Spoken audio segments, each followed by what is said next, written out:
पश्चिम बंगाल चुनाव अंतिम दौर में है और बीजेपी के तमाम बड़े नेता बंगाल में कैंप कर रहे हैं।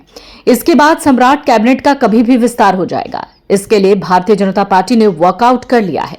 केंद्रीय नेतृत्व की ओर से मुहर लगनी बाकी है।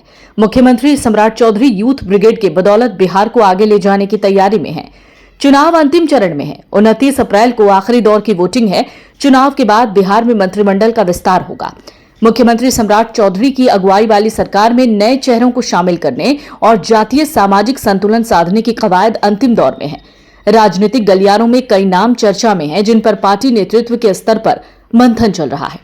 पार्टी सूत्र कह रहे हैं कि मंत्रिमंडल विस्तार में क्षेत्रीय संतुलन, जातीय प्रतिनिधित्व और संगठन में सक्रिय नेताओं के साथ साथ युवाओं को प्राथमिकता दी जा सकती है। पिछड़ा, अति पिछड़ा, दलित और महिला प्रतिनिधित्व देने की तैयारी है। सम्राट चौधरी अपनी टीम में परफॉर्मर नेताओं को जगह देने की तैयारी में है।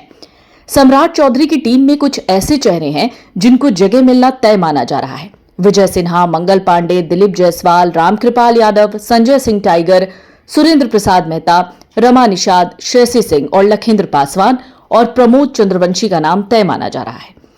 विजय सिन्हा पार्टी में नंबर 2 की हैसियत रखते हैं और उन्हें भी मजबूत भूमिका की उम्मीद है। विजय सिन्हा को पार्टी ने पहले उप मुख्यमंत्री बनाया और वो विधानसभा अध्यक्ष भी रहे हैं। सवाल उठता है, विजय सिन्हा की सरकार में क्या भूमिका होगी? संभव है कि उन्हें फिर से भूमि सुधार और राजस्व मंत्री की जिम्मेदारी दी जाए। इसके अलावा पार्टी के प्रदेश अध्यक्ष या फिर विधानसभा अध्यक्ष पद पर भी विजय सिन्हा एकोमोडेशन उनका हो सकता है। वर्तमान प्रदेश अध्यक्ष हैं संजय सरावगी भी मंत्रिमंडल में शामिल होने की कतार में है। संजय सरावगी की इच्छा सरकार में काम करने की है। वो पहले भी भूमि सुधार और राजस्व मंत्री रहे हैं। क्योंकि आने वाले 3 साल तक कोई चुनाव नहीं है, इस वजह से संजय सरावगी की अपनी भूमिका मंत्रिमंडल में चाहते हैं। अंतिम निर्णय केंद्र को करना है। सम्राट चौधरी जब प्रदेश अध्यक्ष थे तब वो बिहार सरकार में शामिल हुए और पार्टी ने उन्हें उप मुख्यमंत्री बनाया। इसके बाद दिलीप जायसवाल जब प्रदेश अध्यक्ष थे तब वो मंत्रिमंडल में जगह पाने में कामयाब हुए थे। कुछ ऐसे चेहरे भी हैं जो कतार में हैं और उन्हें अपनी प्रतिभा की बदौलत मंत्रिमंडल में जगह मिलने की उम्मीद है। युवा होने का फायदा भी उन्हें मिल सकता है। लिस्ट में सबसे ऊपर नीतीश मिश्रा का नाम है। नीतीश मिश्रा युवा हैं, विदेश से पढ़ाई लिखाई की है। उद्योग मंत्री रहते हुए नीतीश मिश्रा ने बेहतर परफॉर्म किया है। इसका रिवॉर्ड नीतीश मिश्रा को मिल सकता है। पार्टी के भीतर कुछ ऐसे चेहरे भी हैं जो मंत्रिमंडल में शामिल होने की कतार में हैं। दलित समुदाय से आने वाले जनकराम पहले भी मंत्री रहे हैं और जनकराम को भी मंत्रिमंडल में जगह मिलने की उम्मीद है।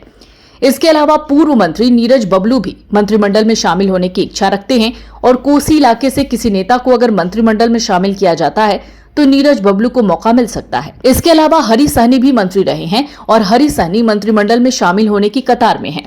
सम्राट चौधरी मंत्रिमंडल में युवाओं को तवज्जो देने की तैयारी में है। ऐसे में कुछ ऐसे चेहरे को मंत्रिमंडल में जगह मिल सकती है जो अब तक मंत्री नहीं रहे हैं। बीरपुर विधानसभा सीट से 3 बार चुनाव जीत चुके इंजीनियर शैलेंद्र भी मजबूत दावेदार हैं। इंजीनियर शैलेंद्र भूमिहार जाति से हैं और भागलपुर इलाके से अगर किसी नेता को मंत्रिमंडल में शामिल किया जा सकता है तो इंजीनियर शैलेंद्र को मौका मिल सकता है। अरवल विधायक मनोज शर्मा भी कतार में हैं। मनोज शर्मा भूमिहार जाति से हैं और जातिगत आधार पर मनोज शर्मा को भी मंत्रिमंडल में जगह मिल सकती है।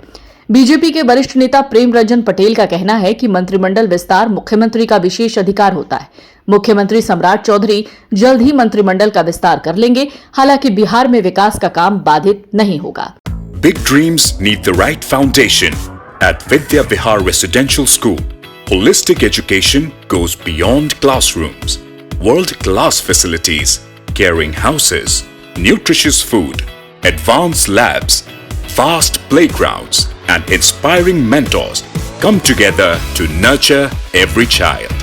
Here, learning is balanced, values are lived, and every student truly belongs.